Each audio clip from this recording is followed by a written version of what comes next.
nous travaillons avec des angles dans un triangle. Et ici, le triangle va être équilatéral et ça nous permettra de calculer un angle, ou bien, si on connaît des angles, on saura si le triangle est équilatéral. Tout ça sans rédiger, mais en argumentant.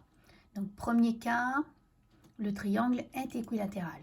Donc là, j'ai pris un triangle quelconque, j'ai affiché les côtés et puis je vais montrer les angles. Les angles sont quelconques. Maintenant, si je rends ce triangle équilatéral, je vais mettre les trois côtés égaux à 2,7. Et puis le troisième côté égal à 2,7.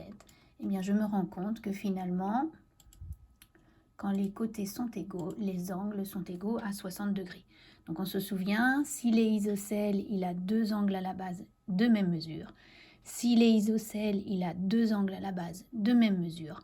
Donc comme il est équilatéral, il est deux fois isocèle. Il a donc ces trois angles de même mesure.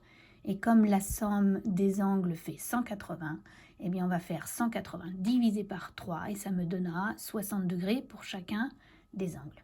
Deuxième cas à étudier, c'est lorsque le triangle, on connaît deux angles et que ces deux angles sont égaux à 60 degrés.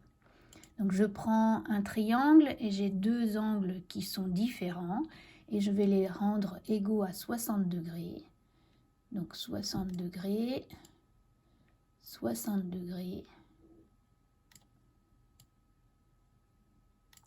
Et bien finalement, si j'ai ces angles qui sont égaux à 60 degrés, le troisième va être également égal à 60 degrés puisque 60 plus 60, ça me donne 120. La somme des angles fait 180 et donc il me reste 60 degrés pour le troisième angle. Et bien finalement, ce triangle, il est équilatéral. Donc voilà pour un triangle équilatéral parce que les angles étaient égaux à 60 degrés au départ. Voilà.